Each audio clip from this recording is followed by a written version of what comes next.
गंगा ने अपनी बहन अमृता के साथ उस फंक्शन में जाने का फैसला तो कर लिया था, लेकिन उसके घर की बेड़ियां उसे घर से निकलने की इजाजत नहीं दे रही थी। और फिर अगली सुबह आती है। गंगा सहमी सी अपनी बहन अमृता के पास जाती है और उसे दबी जुबान में कहती है, जीजी, शहर में कैसा होता है?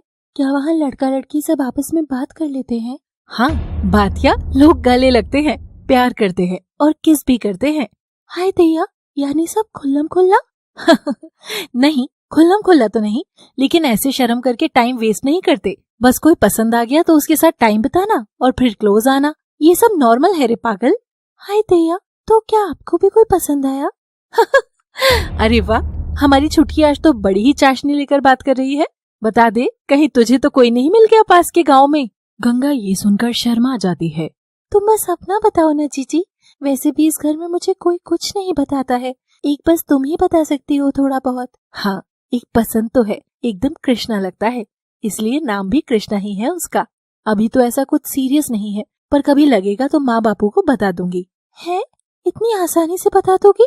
वो गुस्सा नहीं करेंगे? गुस्सा? बेटा तू भूल रही है, मैं अमृता हूँ, गंगा नहीं।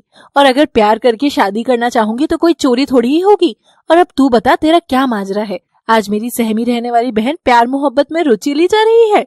हाँ जीजी, अब वो मैं आपको बताना चाहती हूँ कि वो पिछले महीने वो। अरे जल्दी बोल, अभी लोनावला निकलना है। जीजी, वो एक लड़का। और गंगा अपनी पूरी बात बोलती कि तभी वसुधा अमृता का हाथ खींचकर उसे वहाँ से ले जाने लगती है। तू भी क्या इसकी फालतू परियों की कहानी सुनने में समय बर्बाद करने लग गई है? ये तो सारा दिन खिड़की के अंदर बैठकर बस कल्पना के तीर ही छोड़ती रहती है। मेरी सयानी बेटी तो तू ही है। आजा, तुझसे कुछ डिस्कस करना है। हाँ माँ, चलो, काम ज्यादा जरूरी है वैसे भी। और गंगा की भावना के आगे बांध लगाकर अमृता वहाँ से बीच में ही चली जाती है। अपनी इग्नोरेंस देख गंगा की आत्मा उदास हो चुकी थी, लेकिन वो तो अपनी बात कहना चाहती थी, इसलिए अमृता की तस्वीर के पास जाकर अधूरी बात को पूरा करती है। एक लड़का है जीजी, सागर नाम का। पता नहीं, मुझे लगने लगा है कि इस गंगा की धारा उसी सागर में मिलने वाली है। मैं चाहती थी कि तुम ही सबसे पहले उसके बारे में सुनो। उसका नाम सागर है जीजी। हाँ, अब तुम सोच रही होगी कि ये सब कैसे हुआ।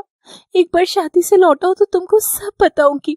सबसे पहले मैं तुमको ही बताऊंगी। और गंगा अमृता की दी हुई एक फैंसी टाइप की ड्रेस पहनती है और दोनों बहनें उस शादी में शामिल हो जाते हैं। अचानक अंदर एंटर करते ही गंगा के दिल की धड़कनें बढ़ जाती हैं। सब लोग अमृता का शहरी लुक देख उसी की तारीफ कर रहे थे, मगर उस सादी सिंपल गंगा के ऊपर तब तक किसी का ध्यान नहीं गया जब तक ये वाली घटना घटित नहीं हुई। मगर पहले और देखिए जरा सा फ्लैशबैक। गंगा देखती है कि अमृता किसी लड़के से खुश होकर गले लग रही है। अरे जीजी, ये किसी सबके सामने ऐसे गले लग रही है? कोई देखेगा तो क्या कहेगा? और गंगा अमृता की ओर बढ़ती है कि तभी वो देखती है कि वो लड़का वहाँ से दूसरी ओर चला जाता है। अरे जीजी, ये कौन थे? अरे तू कहाँ थी? थोड़ा पहले आती तो कृष्णा से मिलाती तुझे। अब तो वो गया, उसके डैड की तबीयत खराब है तो अब तो आएगा भी नहीं। कोई बात नहीं जीजी, इनसे तो मिलना होता ही रहेगा। जीजू जो होने वाले हैं। अरे अरे देखो, दुल्हनिया हमारी नाच रही है। चलो ना जीजी, आप भी नाचो, फिर मैं आपका वीडियो निकालूंगी। निकालूंगी नहीं पगली, बनाऊंगी, बोल। आजा, चल, लेट्स डू द ठुमका। और कटीली कमरिया मटकाकर अमृता नाचने लगती है। गंगा अपनी बहन की अदाएं देख खुश थी। काश मैं भी जीजी जैसी हो पाती, पूरी शादी की रौनक बन जाती है ये। गंगा वीडियो बना ही रही थी कि अचानक वो जमीन पर पड़ जाती है और सब औरतें गंगा के आसपास मंडराने लगती हैं। अरे अरे देखो देखो, क्या हो गया अमृता की बहन को? मिर्गी आ गई है लगती है, कोई चमड़े की चप्पल सुंघाओ तो। अरे नहीं नहीं, मौजा सुंघाओ, पर मिर्गी आती तो ये कांपती ना, ये तो लाश की तरह पड़ी है। अरे कोई तो इसकी बहन को आवाज लगाओ, देखो तो बहन यहाँ पड़ी है और वो अभी भी मटक रही है। अब अमृता के कानों में भी ये वाली बात पड़ती है और वो हड़बड़ाकर गंगा के पास पहुँचती है। हटो सब, हटो, हवा आने दो। गंगा, गंगा उठ तो, देखो तो क्या हो गया ऐसे। माँ बापों को पता चला तो मेरा भी घर से बाहर निकलना बंद कर देंगे। अरे इससे अच्छा तो तू घर पर ही रहती छोटी। गंगा उठ ना, क्या करूं क्या करूं? अब यहाँ से मैं कैसे? हाँ, कृष्णा को फोन करती हूँ, वही मदद करेगा। अमृता कृष्णा को फोन लगाती है।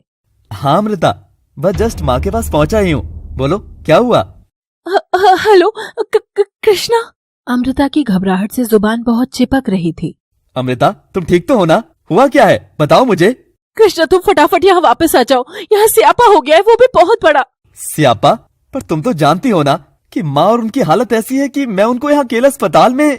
कम से कम तुम्हारी माँ अस्पताल में है कृष्णा, मगर यहाँ यहाँ मेरी बहन यहाँ, तुम फटाफट आ जाओ कृष्णा। हाँ ओके, मैं गाड़ी लेकर आता हूँ। नर्स, आप कुछ देर माँ का ध्यान रखना, मैं आता हूँ थोड़ी देर में। और कृष्णा गाड़ी लेकर निकल जाता है और कुछ देर में शादी के घर के बाहर पहुंचता है। अमृता उसका वहीं इंतजार कर रही थी। अमृता जैसे ही कृष्णा को देखती है तो जाकर सीधे उसके गले लगती है और रोने लगती है। कृष्णा अमृता की ऐसी हालत देखकर बहुत व्याकुल होता है और वो उससे उसकी बहन के बारे में पूछता है। तब अमृता उसे बताती है कि उसकी बहन अचानक से बेहोश हो गई है और वो होश में नहीं आ रही है। अब जल्दी चलो कृष्णा, गंगा को तब से होश ही नहीं आया। गंगा का नाम सुनते ही कृष्णा के तेजी से बढ़ते कदम अचानक से रुक जाते हैं। कृष्णा क्या हुआ? कुछ नहीं अमृता, कुछ नहीं, चलो। कृष्णा अमृता की बताई जगह पर जाता है और गंगा औंधे मुंह जमीन पर पड़ी थी। तब कृष्णा फर्श पर झुककर उसे सीधा करके गोद में उसका सिर रख ही रहा था कि तभी उसकी नजर गंगा के चेहरे पर पड़ती है और वो एक झटके से उठकर पीछे हट जाता है। कृष्णा क्या हुआ, तुम चौंकी क्यों? कृष्णा गंगा का चेहरा देख करके किसी गहरी सोच में डूब जाता है और उसके कान में एक जोर से पुकार गूंजती है। दरिया के पास बैठा हुआ एक नौजवान लड़का नदी के पानी में कुछ कुछ कर रहा था। वो पानी से पैदा होने वाले संगीत को एक डायरी में नोट करता जा रहा था कि तभी उसके कान में भी एक मधुर आवाज गूंजती है। ओ बाबू, बाबू, तुम कब तक यहाँ बैठकर हिसाब किताब करोगे? इस गांव की तो लगते नहीं, जरूर शहरी लगते हो। यहाँ क्या कर रहे हो? कोई रास्ता भटक गए हो क्या बाबू?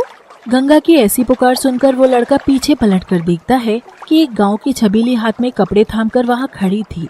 क्यों, ये नदी तुम्हारी है क्या जो तुमको मुझे यहाँ से भगाने की पड़ी है? अरे मतलब कितने आराम से ही तो बोल रही हूँ बाबू कि आप यहाँ पर कब तक अपना हिसाब किताब करते रहेंगे। असल में ये नदी मेरी ही है। ओह, क्यों, तुम्हारा नाम लिखा है क्या इस पर? हाँ, मेरा ही तो नाम है।